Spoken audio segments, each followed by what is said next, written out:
No tanterahana nanomboka androany kosa ary aharitra roa andro ny paikady nasionaly mahakasika ny fitantanana ny fako eto amintsika. Mitatitra an'izay avy hatrany roa tsiraikotiny iray ny eo amin'ny sariny mamy Rasamuely.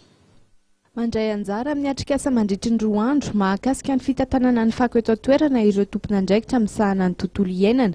Misy karazany roa ny fako eto an-toerana dia ny fako tsotra sy ny fako izay mampidi-doza. Ireo karazana fako mampidi-doza dia ahitana ny pile, bateria ary koa ny motro izay ahitana karazana vatoaratra.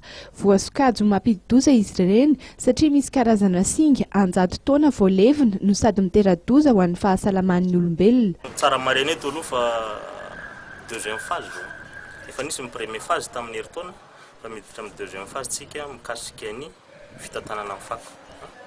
Io fako zany misy karazany roa. Hafa le fako hitantsika io any commune manahirana antsika fa misy le fako fananina hoentina avy any amin'ny sambo mihitsy no ampidirina eto mouvement déchets dangereux.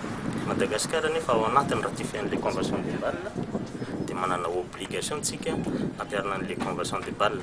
Dina moa zavatra atao zany tamin'ny herintaona efa vita ny identification ni lacune juridique sy ny besoin juridique.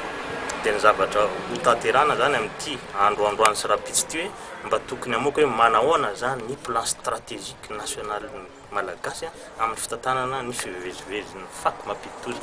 Avao tsara le zany misy ny fako io problème hitantsika amin'ny sambam-bacordure fa misy le fako transfrontière mihitsy. Ohatra raisitsika zao misy be dia be no opérateur mampiditra batterie lamitaty.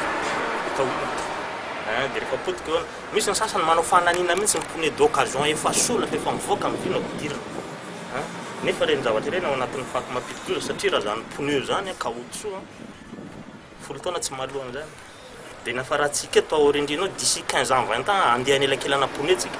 I Madagasikara dia tsy mbola voasokajy ho isan'ireo firenena maloto indrindra amin'ny resaka fako mampidi-doza ka izany indrindra no nanaovana ny atrikasa mba hisian'ny paikady ahafahana miaro ny firenena amin'ireo fako mampidi-doza ireo.